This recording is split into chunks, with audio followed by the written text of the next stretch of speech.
డబ్బు ముఖ్యం కాదు అంటూ కూడా మీరు చాలా నేను చూశాను వీడియోస్లో మాట్లాడడం. లైక్ అంటే ఒకళ్ళతో ఇట్లా ఐ మీన్ డాక్టర్స్ అందరూ ఇట్లా ఉండరు. అందరు మనుషులందరిలో కొందరు ఒకలా ఉంటారు, ఒకలా ఉన్నట్టు డాక్టర్స్లో కూడా కొందరు వచ్చి ఇలా బయటకు వచ్చి మాట్లాడాలని అనుకుంటారు. మీ ద్వారా నేను ఇది చూశాను, చాలా చాలా బాగా అనిపించింది. లైక్ ఇది ఎప్పుడు స్టార్ట్ అయింది? లైక్ ఎందుకని ఇలా మాట్లాడాలి అందరితో, అవుట్ మీ హార్ట్ అవుట్ మాట్లాడుతున్నారు మీరు అందరితో, ఎందుకని స్టార్ట్ చేశారు ఇట్లా? అమ్మ, లైఫ్ అనేది చాలా షార్ట్. మనం ఎప్పటికి ఉండం ఇక్కడ. అది డాక్టర్ కావచ్చు, యాంకర్ కావచ్చు, పొలిటీషియన్ కావచ్చు, లీడర్ కావచ్చు, కలెక్టర్ కావచ్చు, పోలీస్ వాళ్ళు కావచ్చు, ఎవరైనా మనమందరం కూడా. So we are here for a very small period of time. చిన్న టైం కోసం ఉంటాం. ఈ టైంలో మనం తీసుకెళ్లేది ఏం లేదు. మన బేసిక్ నీడ్స్, ఒక తండ్రిలాగా నా పిల్లలకు కావాల్సిన బట్ట, ఇల్లు, చదువు నేను ఇవ్వాలి, భార్యకి సపోర్ట్ ఇవ్వాలి, ఫ్యామిలీకి చూసుకోవాలి. నేను అది నా కర్తవ్యం. అది చేసిన తర్వాత కొన్ని బేసిక్ సేవింగ్స్ ఫ్యూచర్ కోసం, ఒక 1-2 ఇయర్స్ కోసం సేఫ్ ఉండాలా, వాళ్ళ కోసం నేను ప్లాన్ చేయడం తప్పలేదు.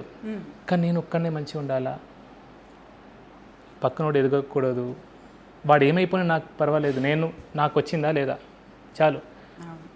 1 కోటి 2 కోట్లు కాదమ్మా, వందల వేల లక్షల కోట్లు సంపాదిస్తున్నారు ఇప్పుడు అందరూ. దేనికోసం అమ్మా? సరే, మంచి మార్గంలో సంపాదించారు, అది కూడా కాదు. కొన్ని ఇబ్బంది పెట్టి అన్యాయంగా. ఇది ఇక మెడికల్ ఫీల్డ్ అంటే అందరూ అలా ఉండరు. కానీ కొందరు నేను చూస్తాను, డబ్బు తప్ప ఇంకా ఏం లేదు వాళ్ళకి. డబ్బు ఒకటే ముఖ్యం. వాడు పేషెంట్ ఉన్నాడా పోయిండా ఏం ఫరక్ పడదు అసలు. అట్లాంటి వాళ్ళని నేను మనుషులు కూడా, డాక్టర్ కాదు కదా, మనుషులు కూడా కాదు వాళ్ళు. అది సో ఎవరైనా సరే, డాక్టర్ వృత్తి అని కాదు కానీ ఏ వృత్తిలో కూడా స్వార్థం అంత ఉండకూడదు. బేసిక్ నీడ్స్ సరిపోయినాయి మీ ఇంటికి, చాలు. 10 మందికి పనికి రావాలా. అమ్మ, ఒకటి గమనించండి, చాలామంది అంటుంటారు నాకు ఈ నేమ్ ఫేమ్ ఎందుకు వచ్చిందమ్మా? దీన్ని నేనేం ప్లాన్ చేయలేదు. ఇప్పుడు మీకైతే నేను డబ్బులు ఇచ్చి మిమ్మల్ని రప్పియలే కదా. ఎందుకు వచ్చింది ఇది? ఎందుకంటే నేను నిజాయితీగా ధర్మంగా ఉన్నా కాబట్టి. నేను అందుకే నా ఇంట్రోలో కూడా చెప్పింది, ఫర్ ఆల్ గుడ్ రీజన్స్ మీరు యు ఆర్ ఫేమస్. నాకు అదే అనిపించింది. సో మనం నిజాయితీగా ధర్మంగా మన పని చేస్తా పోతే, నాకు 7-8 ఇయర్స్ నుంచి నేను వీడియోస్ పెడుతున్నా. ఎప్పుడు కాలే, ఇప్పుడు అయింది కావచ్చు.